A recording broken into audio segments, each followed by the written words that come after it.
Welcome to the Career Jitsu Podcast, where we connect the art of Jiu-Jitsu with your career. Our mission is to empower and inspire you with engaging conversations and valuable insights from people just like you who benefit from the shared relationship between your workplace and the art of Jiu-Jitsu, leading you to a more fulfilling and successful life.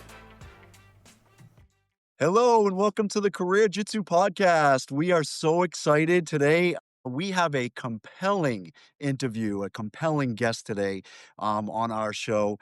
His name is Tyler Ross. Tyler is from the wonderful state of North Carolina. He is a disaster recovery coordinator for the North Carolina Department of Agriculture and Consumer Services Division of Soil and Water Conservation. That's a mouthful.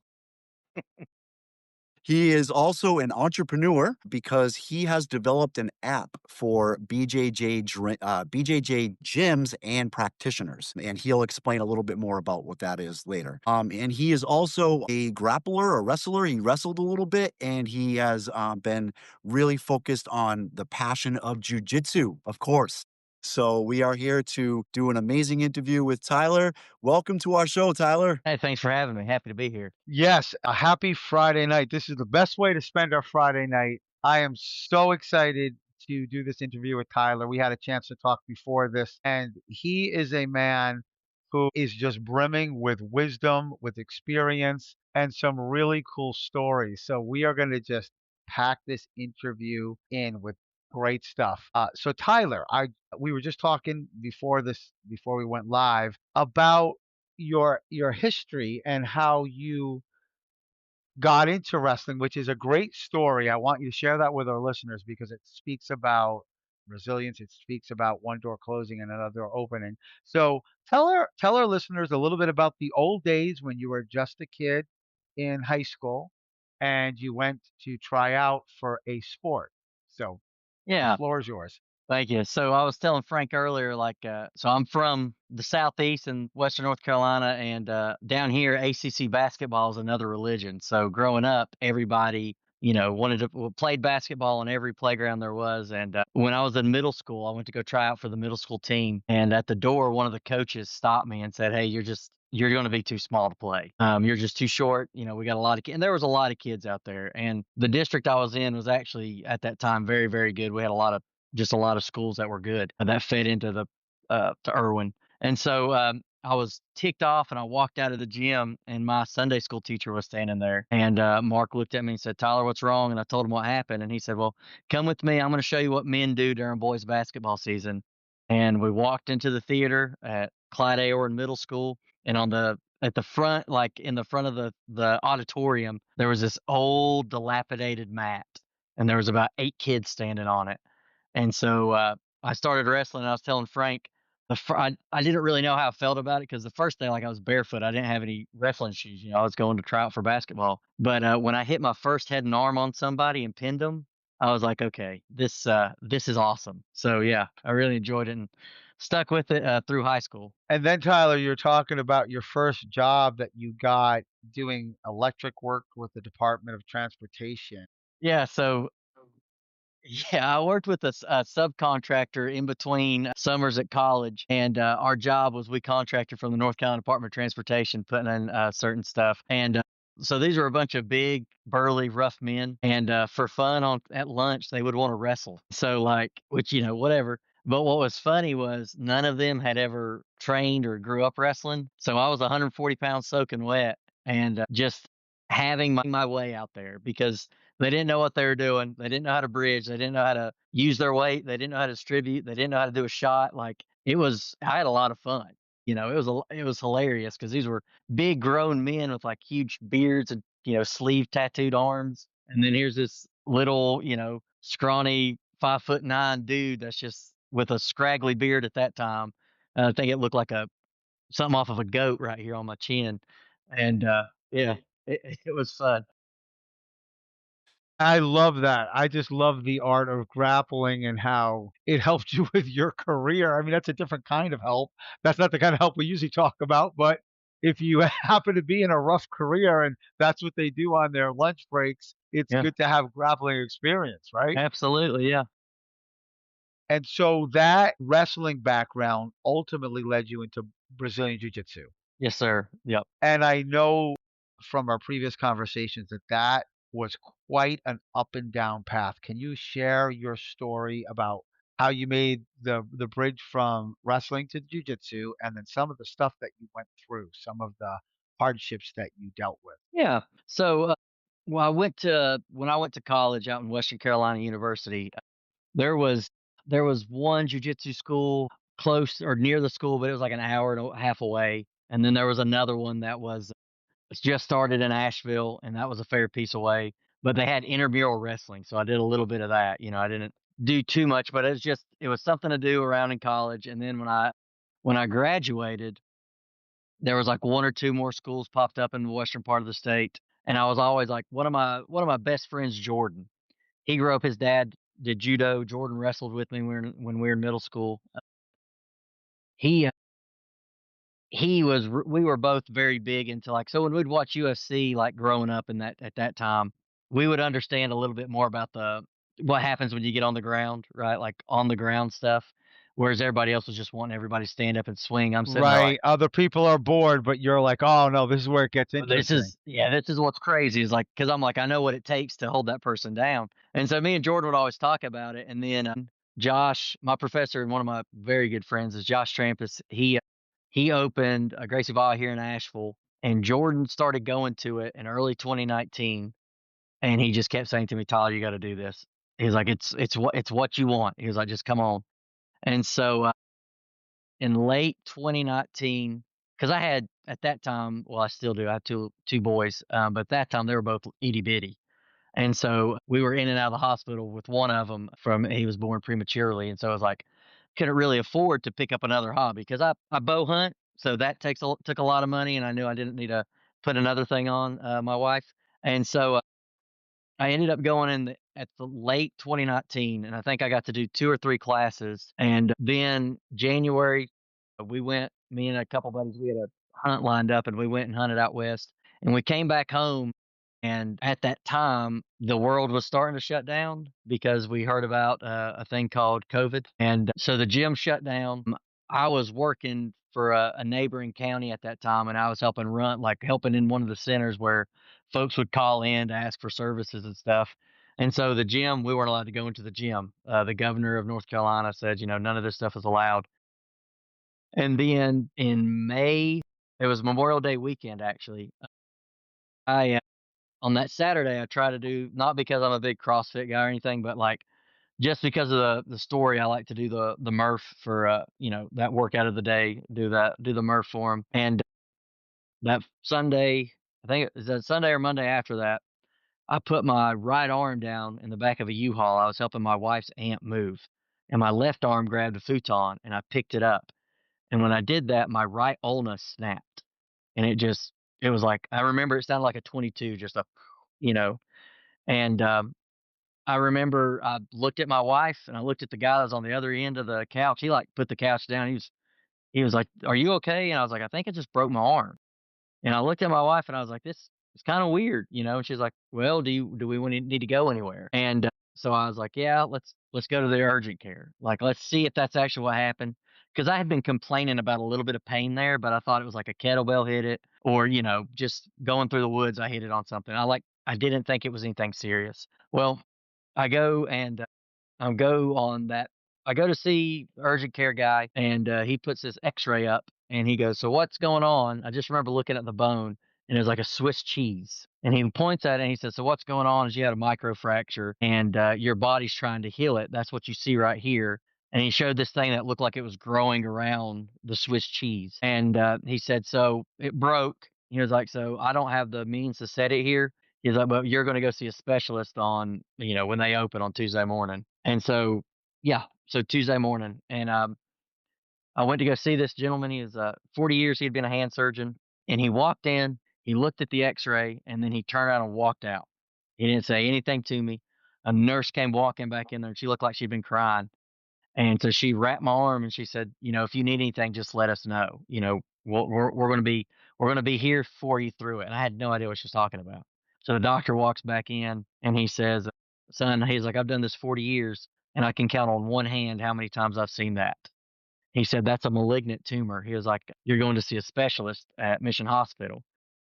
So I'd heard the term malignant before, but there was just so much going on. I didn't put two and two together what that meant. So he gave me the gentleman's name I was going to see, and it's Dr. Donald Gajewski. And I'm driving down the road, and I just pull over and I Google Dr. Gajewski, and it pops up and it says orthopedic oncologist. And I was like, well, there's only one reason you go to an oncologist. So I remember I called my wife and I said, hey, I need you to meet me. I'm on my way to this other appointment. And or I need, that's not true. I called my wife, told her what the doctor was, called my community pastor, talked to him, and then my phone rang about an hour later, and it was Dr. Gajewski's office. They had a cancellation, and a buddy of mine's wife was his assistant, and she saw my name and she knew my birth date, so she knew it was me, and she just went to Dr. G and she said, "Look," she was like, if anybody cancels, can we please get Tyler in? This is one of my husband's best friends. Dr. G, I saw him the next day. He looks at it and he says, he's like, there was 5 different types of cancer it could be. And he went through all of them and I forgot what the other 4 were because he looked at me and he said, the one we don't want is osteosarcoma. So we did a biopsy and come to find out a few weeks later, it was stage 3 high grade osteosarcoma. And I had to start treatment for it within just a few days of the diagnosis because it was once the tumor broke and hit air. So what the gentleman was looking at, and he said it was Swiss cheese with like something growing around it. The Swiss cheese was the area where the tumor was, and what we saw growing around it was the outside of the tumor. And when it broke, the tumor hit air and started growing faster. So it started expanding a lot quicker. And he said, he's like, we need to get you Dr. Gajewski said, we've got to get you to another specialist. So I went downstate to another specialist, Dr. Savage. And that's the greatest name for any oncologist is Dr. Savage.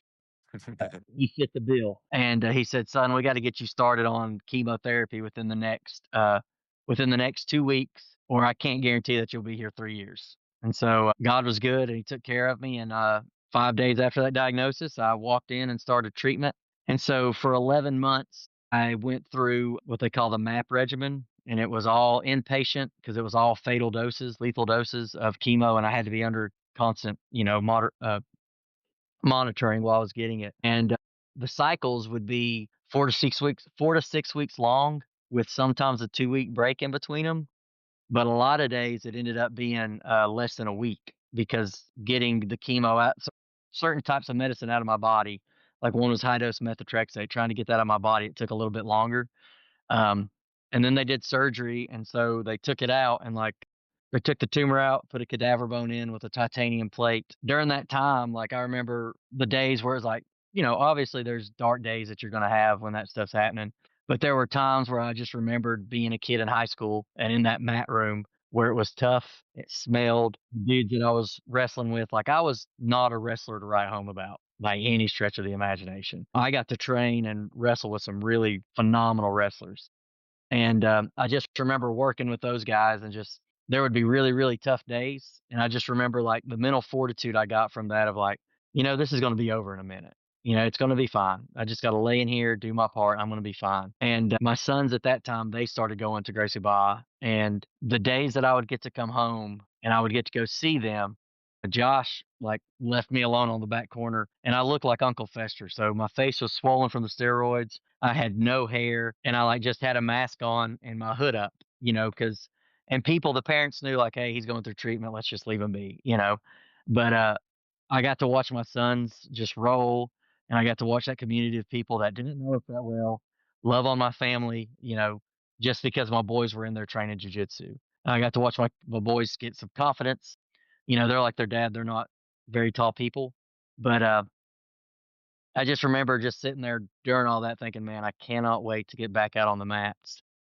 And, May 6th, 2021 was my last date of chemo for osteosarcoma. And I had to wait 6 months to get my port out. I had a port in that they would dual administer chemo in. And I had to wait 6 months to get that out. I had to have 2 clear scans before they take it out. And they took it out, and I had to wait so many days before the port area would heal. to where they let me go back on the mat.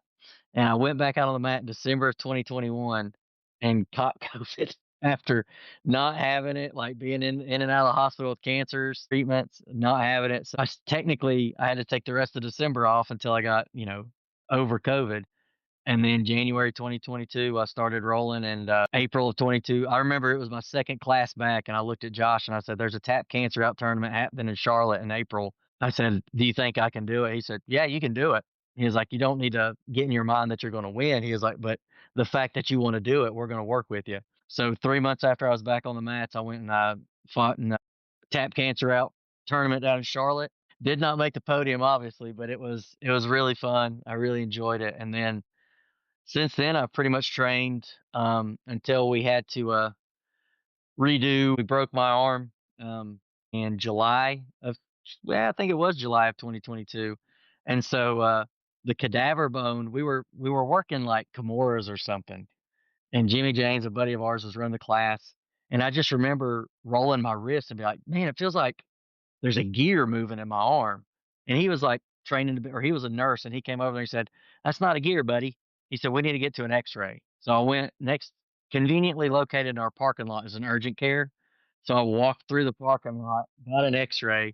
They sent it to Dr. Gajewski, who is my orthopedic oncologist that oversaw everything. And he called me and he said, "Yeah, you need to get in here." So what we ended up having to do was take a bone graft from my iliac crest in my hip, and I think we did that in September of 2022, and so they put a new cadaver bone in and a new thing, and my body was so jacked up from the chemo that when they went to take the screws out, they just pulled out. They didn't have to back them out, they just pulled out, they never adhered. And so, they made a bone graft essentially with my iliac crest, put that in with the new one, and they would let me train so after I broke my arm, I had a custom like molded cast that would like hold up to my fingers for when I was going through treatment. It's what I put it in, so it wasn't always in a cast. And so I still had that. So what he would let me do was I could put that cast on because it went from right here above my distal of my wrist all the way down like right here at my elbow. So everything was secured.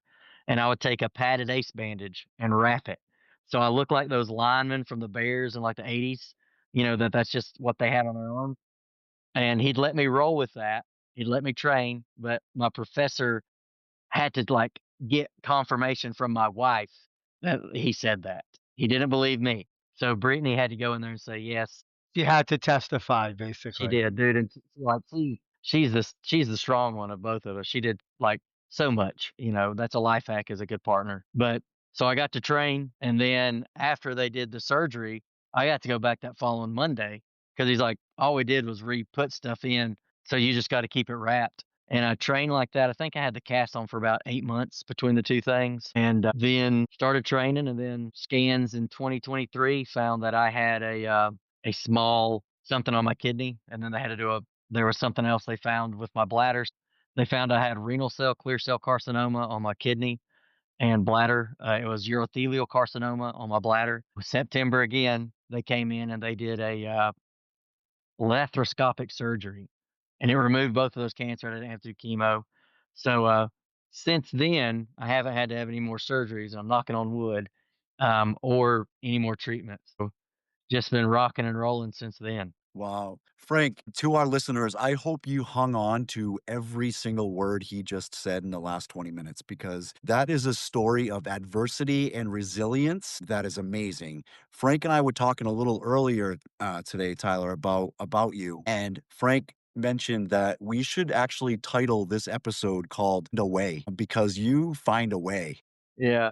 So, yeah, so thank you so much for all that story and sharing that with us. So, with that adversity and that resilience, did you carry that over into other aspects of your life, into your career, into your professions, and how?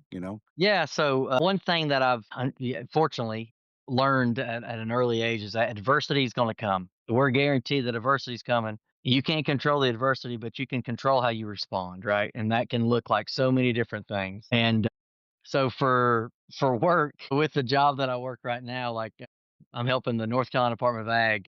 I work part time as disaster recovery coordinator, and all we deal with is adversity. So my primary job responsibility is helping address a lot of the watershed concerns post Hurricane Helene. And that's with a lot of different agencies, state and federal. That's with a lot of different municipalities, a lot of different organizations. And there's always some form of adversity popping up, either with policy, how it's written, either with communicating why we are requesting the funding, or how we're going to get it on the ground. So what I've always had to do with that job, and then and also it'll translate to fighter's passport, but I've with the stuff with the Department of Ag, essentially what it's been is like, well, we can't get what we need going this route.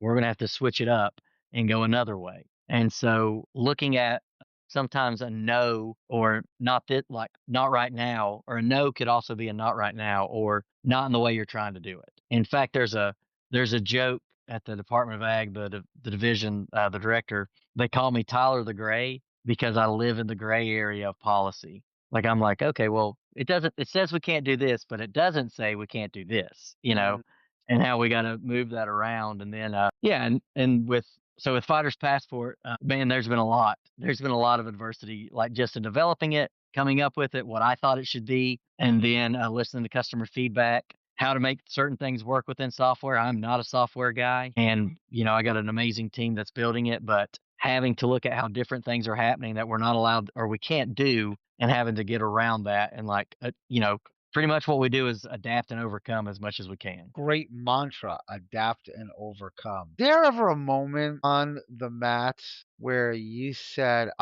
this what I'm learning here on the mats is going to help me so much in my profession? Oh man, yeah. So on at our gym, I am the 40-year-old lightweight, blue belt, and everyone else there is either 170 or better and younger than me by either any like 5 to 10 years, or they're 170 or better and my age and just absolute units. And so I spend a lot of time on my back and inside control.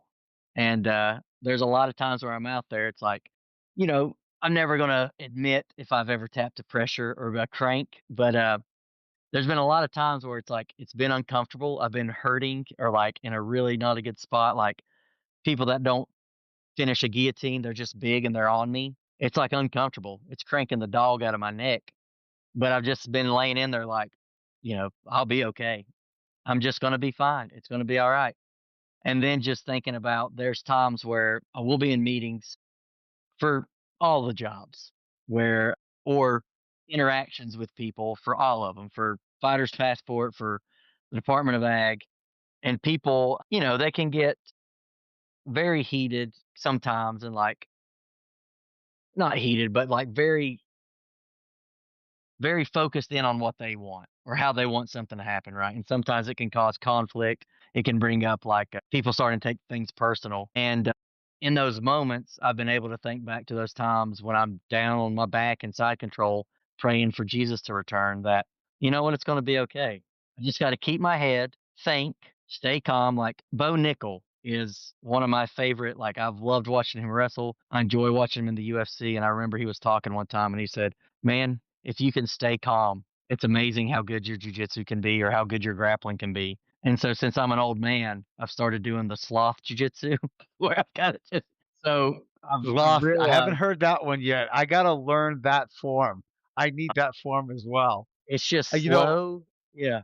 You're not it's forcing, you're it's the not gas flying, you're tank. just slow. Yeah. Yeah. It's It's it's re- exactly right. it's conserving your believe me, I hear what you're saying. You're preaching to the choir on that. Jason and I were talking about you, and we were saying that everything you do is like starting from the bottom under a 200-pound guy. Like all the injuries you have, that's starting you from behind everybody else. Then you said everybody at your gym is like 170 and they're savages.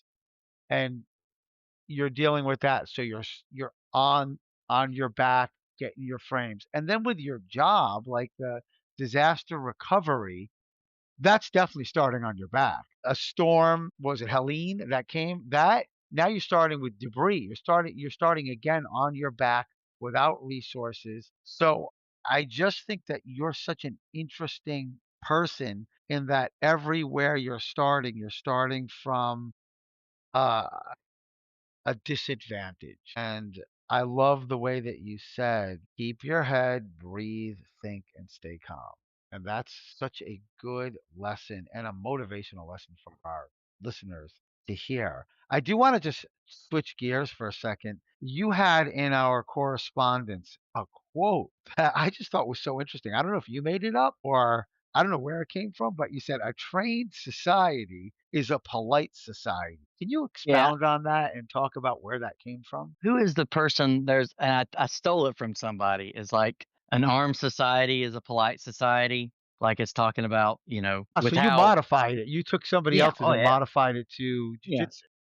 Yeah, it could go back to like Al Capone said, right? You get further with a kind word and a gun than you do with a kind word. Yeah. It's not along those same things, but it's essentially, man, like what's made me a lot kinder is like we've got a guy at our gym, Miguel. He is a brown belt, and I don't know how much he weighs, but he's a head shorter than me, and he is one of the toughest roles for anybody that comes in there. And then we've got another guy that you would never, ever, ever suspect that he is just an absolute assassin. And so what it's done for me is like I've always looked at people like, I don't know if that person's trained. I don't know, like, why would I get upset at them? Why am I going to be mad? And also, like, it's a place for me, like, sometimes when I'm angry, it's a really great place for me to get that out, to where I can shut off everything that's in my mind and I'm just concentrating right on what's in front of me. And it really, I mean, it's therapeutic in that way, in the physical sense. And I think if more people had an outlet like that, one, where they were actually physically aggressive and getting it out, that'd be one thing,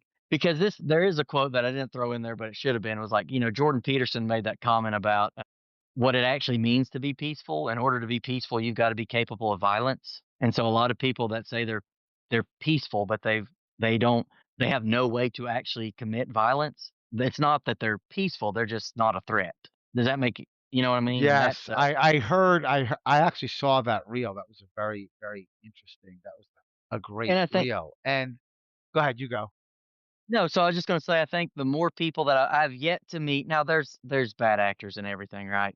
But by and large, I have met less and less jerks, and well, jerks is the best way to put them, or jackasses that train jujitsu or certain combat sports that I have met in other walks of life, because they're all very kind, they're all very humble, and they're just good people. 100. We always talk in our gym about like how looks can be completely deceiving. You just said it at your gym too. There are some people that do not look like killers, but they are absolute killers. And we were having this conversation once at our gym, and then one of the guys said, "This is why when I go out, I don't want a problem with anybody." No, I don't know what they know. That guy could be like that guy could have boxed all of his that guy could be a professional boxer, and you're going around thinking, "Oh, I'm all th" you have no idea what people know, and that is one of the reason you're a trained society is a polite society because anybody who trains in martial arts knows that no matter what that person looks like, that person could be an assassin. That person could maul people. And plus, when you train in the gym, you don't need to do that outside. You don't want to do that outside. You're confident, you know you got your skills, but you also know don't judge anybody else, yeah. right? Yeah, So I and it love makes that me quote. think and it makes me think too, like, if I'm outside somewhere and I have an altercation with somebody and we're rolling on the ground, he's probably not gonna let me roll, get a foam roller out after he's gonna think it's weird that I'm over there A stretching, foam like doing roller, yeah. child's pose and pigeon pose, like, talking about why my shoulders hurt. You always stop them when you're being choked, you know? Yeah, when you're being choked, like, "Hold on a second, I gotta get the foam roller, hold on." Hang on a second, yeah. That was more just pressure, man. Yeah, this is awesome. So, can I just take a question here, Frank, if you don't mind? Of course. So, I feel like, Tyler, you're a modification expert. Like, you find ways to modify whatever situation you're in, uh, from, your physical health situation, and also, you mentioned that one of your bosses in the disaster recovery realm that you work with mentioned something about you being able to look at something and say, "Well, it says this, but it doesn't say that," you know? Mhm. And I feel like you're able to be creative with that. And then also with the fighter's passport, that has required you to really take a step back, start with a clean slate, from a really bad position. Nobody's done the business before. Nobody's really has had experience doing this before. But you're like, okay, I'm going to take the risk, and I'm going to be creative, and I'm going to be innovative. And that is it's admirable. So, can you talk a little bit about how you being creative and innovative and being able to modify things so well, how has that worked in your profession, in your fighter's passport, and also in the disaster recovery stuff? Yeah. So with the disaster recovery stuff, it's really been nice to see, or I've really been able to modify based off of like when you give me the like if I know what we're trying to do. So for example, we're trying to remove debris from the river. And that way in the event or in out of the waterway. So in the event of another storm, we don't have that debris move or become another issue or threaten infrastructure or property within or health and life within the watershed. So the program we were working with is a federal program, and one of the definitions it has was it's life. It's an immediate threat to life, health, or property, and then it has life, health, property, or infrastructure. So infrastructure is everything, something that we all have, right? So they wouldn't really expand on what property was. So I started looking up the definition of property, and then the governing agency that oversees it for the feds that this agency is a part of.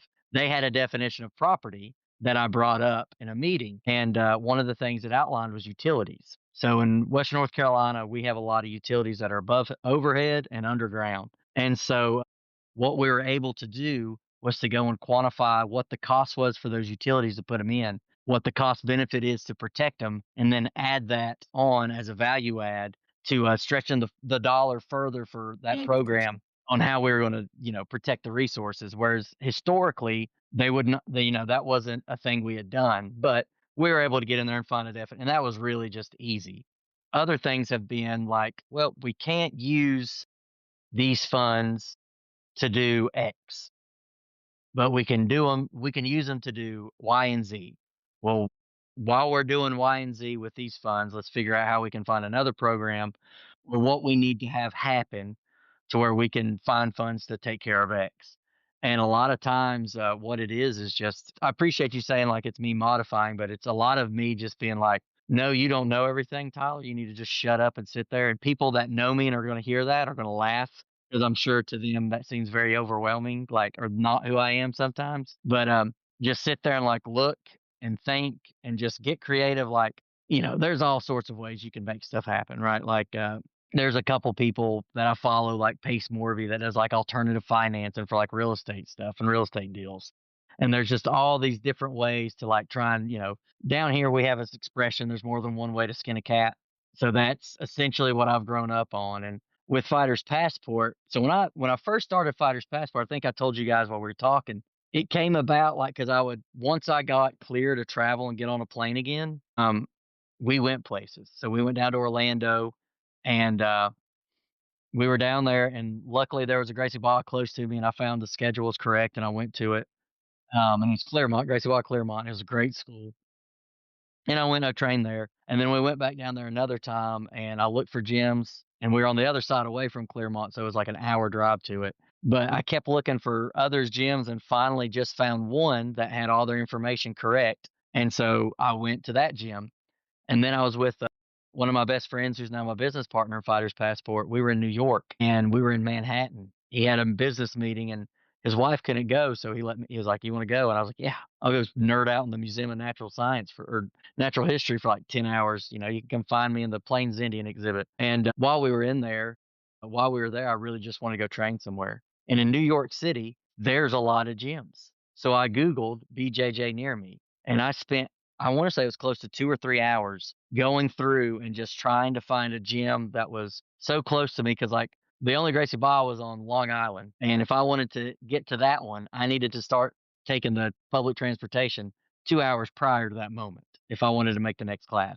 And so I sat there and I kept going through all these different places. I would call some, I'd text some, I'd look on Instagram, Facebook. A couple of them had WhatsApp. And finally I was just so flustered I called my professor. And he said, "Dude, where you're at, you can't be far from Marcelo Garcia School." So Marcelo's was one of the gyms that I had tried. I think I tried to message them. And so I just called them and they answered the phone on the first ring. And I went there, and I think it was $40 for the drop in or maybe $30. But they told me, they're like, look, this over this mat, because this time I was a 3-stripe white belt. They said this mat is for blue belts and above. They're doing like advanced classes. This is kind of an all levels class over here. And Scott Kaplan was the black belt. He's one of Marcelo's black belts. And he was teaching the class, and it was no gi. And I got there at 6, and I didn't leave till 11 o'clock that night. And I rolled through 4 straight classes, and it was amazing community of people that I met on the mat. I got to roll with this one kid from New Mexico. I think his name was Adrian. He was up there because his dad was visiting on his oncologist for prostate cancer treatment, and he had to go up there once a year to get scans. And Adrian was an absolute monster, but one of the sweetest human beings you'll ever meet. And then the next one, I went to a guy, and he had a very thick accent, a New York accent, and he asked me if I was a cowboy from Kansas. And I told him no. Ted Lasso, Jason Sudeikis is trying to sound like me, not for like somebody from Kansas. But then I got to roll with this other group of guys that were just phenomenal. These young ladies that were just absolute killers, and they were so kind. And I just didn't want to leave. And I remember like I was walking back to the hotel, and Joshua was there, and he goes, "Man, where you been?" I told him, and I said, "Josh," he's like, "Dude, you just look like you're on a high." And I was like, "I don't know how to explain it, man, but this was one of the funnest things I've ever done." And, like, I actually like, my eye, like, right here was cut and my lip was fat. Like, I looked like I had just been mugged, you know? But I was just like, "Man, this was one of the funnest nights of my life. I'm so glad I got to go do this." And I got to talk to all these people. Then it became an obsession of like, "Man, I wanna go start training at all these other places. I wanna go meet all these people, and meet the community of jujitsu as a whole." And so when that next morning I woke up, and so I just Googled, like BJJ gym app that help you find a gym. And I found it was BJJ Globetrotters. There was a couple other older databases that hadn't been maintained. Now the BJJ Globetrotters was great for what they have it laid out for, but for the other stuff, it was really like there was just like databases and like dashboards that were very old or hadn't, because there was a lot of gyms that went out in COVID, and then in the past 5 years, there's been an explosion of gyms. It was just none of it was very consistent. The information wasn't there. And so I was like, hmm. So I actually wrote down on a napkin and like put it in my backpack, or I wrote it down on a piece of paper. I had it in my backpack. And at that time, I was involved in another startup with a couple buddies that was a hunting company. And we were meeting with this gentleman that works for the North Carolina. He works for the state of North Carolina. He's a small business and technology development person. His name's Bob Rogers. And I got to sit and I was talking with Bob, and he knew that I was very entrepreneurial, and things weren't like things with the hunting company went a different direction. And he was talking to me, and he said, "Do you have any other ideas or anything that you've been working on?" So we didn't have a piece of paper. I wrote it on a napkin. I said, "Bob, this is what I've been thinking about." And initially, what it was to help jiu-jitsu athletes find gyms while they were traveling and help facilitate the drop-in process to where people could find the gym, see the class schedule, RSVP to the class to let the gym know they were coming, sign the waiver, and pay all before they walked in the door. Because I get to help at our gym in Asheville, and there are times where people they're popping in for a drop in. Class has already started, but we still want them to come train. We're not going to be like, "Oh, you're too late." But like somebody's got to stop, get off, and take all that stuff and answer all these questions. Where, for as a gym owner, like, Jason, you could say this, like, you want to spend more time on the mat and less time on a screen. So we have two phrases: more mat time, less screen time, or more rolling, less scrolling. Nice tagline. So when it started, that's all I was thinking of. Then meeting and talking with more gym owners, more athletes, just I found there's a huge underserved thing, and helping to do a seminar at our gym. I realized that there's really not a easy, conducive way to do a seminar online. And, we've developed a way to do it now to where it takes 5 minutes to set up a seminar. It handles the registration, the waivers, the payment, the check-in, everything. We've developed a way for athletes are able to track their training, to journal their training, and we're not charging anybody for any of this. The way that our revenue works is off of, transactions. So if an athlete pays a drop-in fee, that's where we make our money, but we don't charge a monthly subscription. We don't charge anything to the athletes just to have their profile. We don't charge anybody to come on and check our stuff out. And what we're working on is trying to have the most accurate database with the most information to where If I'm coming up to y'all's neck of the woods, I can click on Jason's gym. He'll know that there's a 40-year-old blue belt coming. The guy's already signed the waiver and he's paid the drop-in fee. That way, when I get there, I still try to get there early. If Jason wants to talk to me one-on-one, because you also want to protect your people and you don't want to have some jackwagon come in there. Like, he has the time to actually talk to me, get to know me, engage me a little bit better before he's just like, go on out there. Instead of spending that 15 minutes collecting a waiver, collecting payment and stuff like that. He's actually able to spend that 15 minutes like, who's this person coming to my gym? And also talk about the culture he's built, which I think, I'm assuming here, Jason, but I think that's a lot of the pride, a lot of the gyms I've been at is a lot of the owners. That's what they pride themselves on is the culture and the community they've built. Percent. I am you we talked over text about the fighter's passport, and I didn't really get a great picture in writing, but by you explaining it in words, I am amazed. I think this is amazing. And I think, like you said, it helps keep that culture and community. And I think you found a solution to some problems, Though those are problems that school owners have. I can say that, being a school owner, it's difficult to try to organize like a seminar, for example, and need to pay out of pocket expenses to, have that instructor that's going to teach the seminar come, make sure he's getting paid, collecting registrations and waivers and everything. And it sounds like you're kind of cutting out all of that stuff. So I think Yeah. it's great. So it's much appreciated from me. I'm gonna take advantage of this for sure.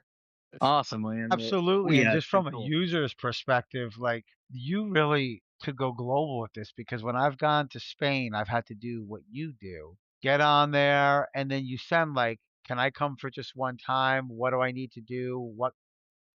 When's what's the schedule? Do I have to sign something?" And they get back to you, but it's like you said, some of it's WhatsApp, some of it's through email. That would be you really should take that. I think that after you dominate the local market, you should go national and then go international. If you can be the first in that space, I teach entrepreneurship and I love your idea. I think it's an awesome And idea. we had him on our podcast, Frank. See? We're saying that right That's right. now. He was on our That's right. podcast before you became That's famous. exact so we won't forget you when we're famous, and you can't forget us when you're famous. Deal?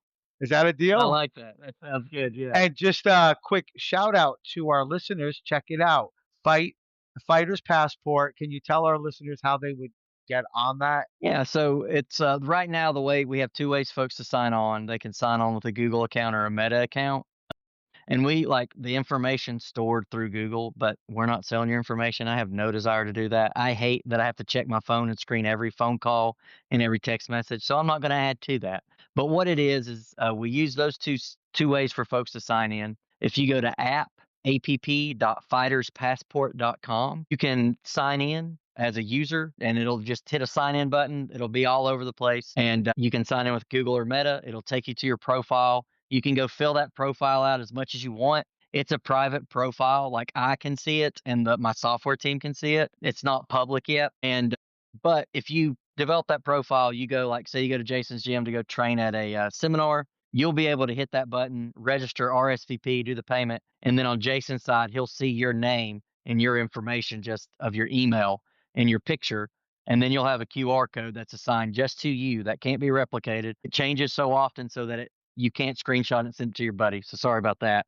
But then Jason can check you in that way. And then if you're a gym owner and you're wanting to get on there, oh, I'm sorry. I jumped the gun there. I apologize. As a user, after you develop that profile, you can go and look at doing a feature to where you can click a thing to choose you want to commit to do X amount of workouts in a certain amount of time. It's a little bit of an accountability thing just to help you out. And then if you Nice. check in and you log a workout, you can click the three buttons and you can push a button that says like add notes. And when it says add notes, it'll pop up and it'll ask you about how you felt physically, how you felt mentally, how you felt overall, the level of intensity, what you did. And then there's a note page essentially. It's 5,000 characters that you can hit the button and it'll record you and do talk to text. It understands me. So if it understands me, it's going to understand you and you can talk through what you just did and then you can go back because there's some people, man, they like to go back and look at it and I do every now and then, but I just like to see how much I've done and go over what I've done. And so you can save all that information, you can put all your information in there, and then for the gym owners, if you'll there's a place for you to click a button that says, add my gym, enroll my gym, or you can just email me directly, Tyler@fighterspassport.com, and I can help set up the gym owners. To set up the front page takes about 5 minutes. It's not hard. The class part is what I'm working on, taking that down because I know that is the challenge. Is how to make that easier because I getting to help Josh run his gym on some of the admin stuff, dude. Gym owners get hit up with snake oil every day of something. There's some latest, greatest, this marketing tool is going to guarantee to get you this many people in your gym, or this is going to help you. And I don't want to be that. I do want to give you something that is you're just going to have to set it up once. And then when you need to change something in it, it's just like logging in and changing something on a Facebook profile. It'll take 5-10 minutes. Very user friendly. If I made it, I like to use the method. Keep it simple, stupid. And so that's what we've really tried to do here is like make something that's user friendly. It's not a mobile app; it's a web app. Because I couldn't imagine if I went to go and do this on a mobile app, and you're going to set up a gym and you're using your phone to put all that information in, you'd be cussing me. No, in no time you would be cussing. So yeah. All right, so users, to our listeners, check it out, Fighters Passport. Please check it out, and it sounds like a great thing. I actually went on it and I went around it a little bit, and I'm actually a member. I'm in there. I'm in your database now. So Nice. there you All go. There right. you go. Snoop Dizzle Snoop D. Dizzle D. How did That's you right. know that my name is Snoop Dizzle D? How did you know that? I went and read the thing on, I think it's either the podcast Sprout or like y'all's page, and I thought that was very interesting. Oh, I don't even You'll remember see a putting that lot of there. That's notes in Snoop Dizzle D's note section, Tyler. yeah. You'll probably notice that he'll abbreviate what he's been doing. He'll, Okay. if he did like 5 crunches, he'll tell you he did 20 or, if he did something for 5 minutes, It's called he's gonna say, poetic license, is what it's called. Poetic license, which I take That's awesome. advantage of as much as I can. Wow, That's awesome. Jason, we have gotten, and I know that a lot of our listeners sometimes are having some adverse situations that they're dealing with. And so for me, this is a very important interview because I think you're going to give a lot of people inspiration to not quit. I love that. get some takeaways here though, Frank, okay? All right. So some of our takeaways. I think one of my favorite takeaways is right from the beginning, Tyler, when you talked about a door slamming in your face. You were a kid, you were so excited, you were going to be a basketball star, and they didn't even give you a chance. They just shut the door on you. And then right from that, immediately another door opened, and that was wrestling, which opened you up into the grappling world, which has helped you in so many ways that you've talked about. I liked that. I think you are a living, breathing testament of the theory of you find your path. Whatever boulders in your way, and Jason, you've taught me this, and I love this. When there's a boulder in your way, sometimes you can't bench press it off, you can't drill through it, but you can always go around the boulder. And I feel like, Tyler, you had so many boulders thrown into your path, and some of them you really couldn't just drill through, so you just went around them, you went over them, you dug under them. I thought that was a beautiful story. How many times you went for surgery and you went for this. You even showed up to your practice with your molded cast on and said, I'm gonna roll. I'm gonna do the best I can. And I love that. That's totally inspirational. You talked about, and Marcus Aurelius would be giving you two thumbs up right now. You said you can't control adversity, but you can control your reaction to it.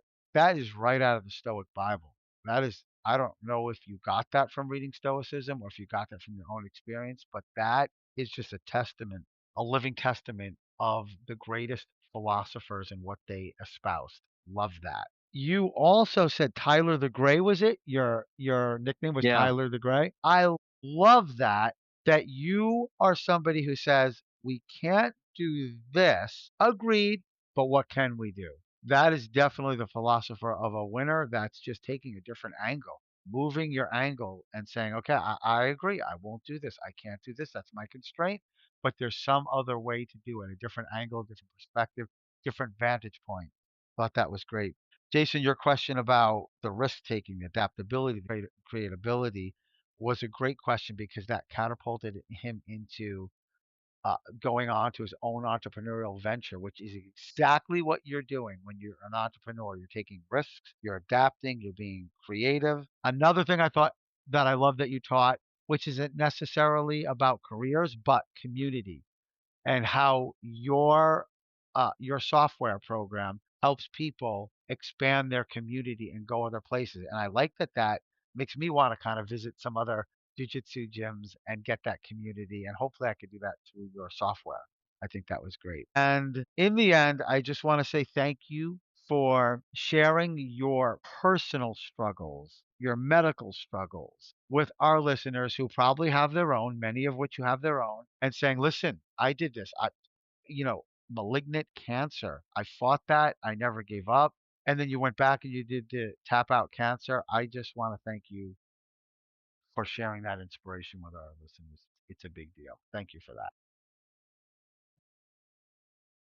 I honestly, dude, if there's anything, it's nothing for me, Frank and Jason. That's 100% Jesus. So I'm just happy to be here.